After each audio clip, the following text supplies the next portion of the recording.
Have you ever noticed how some people can go weeks, even months, without seeing someone and feel fine? Not numb, not cold, just okay. Meanwhile, other people feel a physical ache when a friend moves away, when a relationship ends, or when someone simply doesn't text back for a while.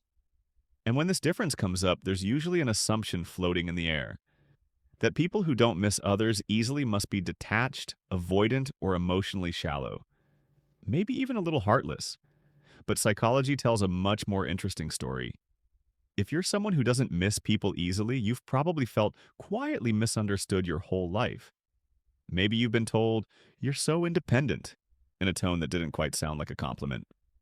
Or someone jokingly accused you of being emotionless because you didn't spiral when they left town. And you might have wondered at some point if something was wrong with you. Why don't I feel what everyone else seems to feel so intensely? Let's slow that question down, because the answer isn't what most people think. Missing someone is not a universal emotional reflex. It's a psychological process. And like most processes in the brain, it's shaped by how you attach, how you remember, how you regulate emotion, and how you relate to absence. For some brains, absence creates alarm. For others, it creates space. Imagine two people watching the same sunset from opposite sides of the world. The sun sets either way, but the meaning they assign to that moment changes how it feels. That's how missing works too. It's not just about who's gone. It's about what their absence activates inside you. People who don't miss others easily often have a strong internal sense of continuity. When someone leaves the room, they don't mentally disappear, but they also don't create a vacuum. The relationship remains stable in the mind without needing constant emotional reinforcement. Psychologists sometimes call this object constancy. It means your brain doesn't panic when connection isn't immediately present. 2. You don't need to feel someone all the time to know they matter. This trait often develops early, especially in people who learn to self-soothe or spend time alone without distress. That doesn't mean you were neglected. In many cases, it means you were given enough emotional safety to build an inner world that could hold relationships without clinging to them. Your brain learned, quietly and efficiently, that distance doesn't equal loss. Contrast that with someone whose nervous system equates distance with danger. For them, missing is intense because separation activates uncertainty. Their mind fills the gap with emotional static. What if I'm forgotten? What if this changes everything? Their distress isn't weakness, it's their brain trying to protect connection. So if you don't miss people easily, it doesn't mean you don't care. It often means your care isn't dependent on proximity. There's also the way memory works. Some people are emotionally vivid rememberers. When they think of someone, the feelings rush in like a movie soundtrack, swelling at the exact right moment. 3 others remember in a quieter way, more factual, more grounded. They recall moments without reliving them. If you're in the second group, thinking about someone doesn't automatically trigger longing. Your brain stores the connection without reopening the emotional loop. This can feel confusing in a culture that romanticizes yearning. We're taught that missing someone deeply is proof of love, that if you're not aching, you must not be attached. But psychology doesn't measure connection by pain. It measures it by stability. And stable bonds don't always scream when they're quiet. There's another layer too, and it has to do with presence. People who don't miss others easily are often very present-oriented. When you're with someone, you're with them. When you're not, you're here. Your mind doesn't constantly toggle between what is and what was. This ability to inhabit the present moment reduces emotional fragmentation. You're not splitting yourself across time zones emotionally, you're where your body is. This doesn't make you less loving, it makes you less mentally scattered. Interestingly, this trait often shows up alongside high emotional self-sufficiency. You generate meaning internally rather than outsourcing it to relationships. That can be mistaken for detachment, but it's actually a form of emotional resilience. You enjoy people, you value them, but you don't collapse when they're absent. Your sense of self doesn't leak out when someone walks away. Of course, there's a shadow side to this too. Some people don't miss others easily because they learned early on that missing hurts too much, so they unconsciously dampen that response.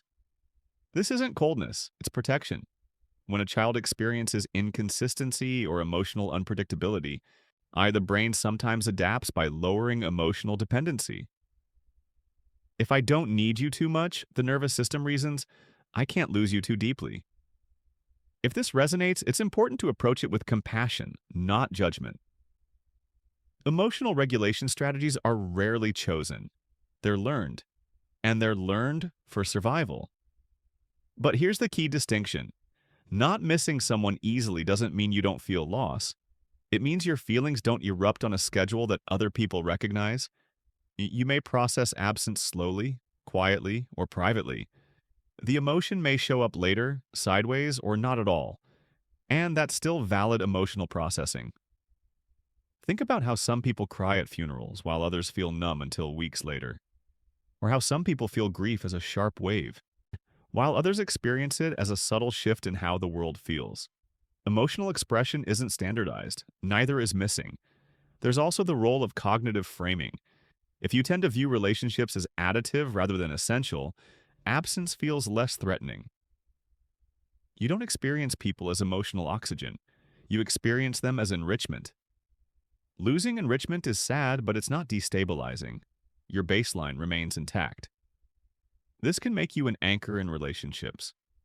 You're often the calm one, the one who doesn't panic when things change, the one who can reconnect easily after time apart without needing to rehash the entire emotional history. That's not indifference, that's emotional efficiency. And yes, sometimes it creates friction. You might care deeply about someone who misses you intensely, and they might misinterpret your calm as lack of feeling. This mismatch can be painful if it's not understood, but it's not a moral failing. It's a difference in emotional wiring. The irony is that people who don't miss others easily are often deeply loyal because their attachment isn't driven by anxiety, it's driven by choice. They don't cling, they stay. And when they leave, it's usually thoughtful, not impulsive. Your brain might also be particularly good at emotional compartmentalization. When something ends or pauses, you don't keep reopening it. You close the chapter gently and keep moving. This ability is protective, especially in a world that constantly pulls our attention backward and forward. But it can also make you wonder if you're skipping something essential you're not. You're just experiencing connection without emotional turbulence. And here's something rarely said out loud. Not missing people easily can actually make reunions richer. When you see someone again, you're present instead of emotionally depleted. You meet them as they are now, not as a ghost you've been clinging to. The connection is fresh, not strained by longing. So if you've ever questioned yourself because you don't ache the way others do, consider this reframe. Your emotional system isn't broken. It's calibrated differently. You carry people with you without gripping them. You let relationships breathe. You allow absence without catastrophe. That's not emptiness, that's capacity. And maybe the real question isn't, why don't I miss people easily? But, what kind of emotional strength does this give me? How does it allow you to move through the world with steadiness? How does it shape the way you love, remember, and reconnect? If this perspective shifted something for you, sit with it for a moment. Reflect on how you experience absence, not as a flaw, but as information about how your mind works. And if you're curious to keep exploring the quieter, less talked about patterns of human psychology, you know where to find more.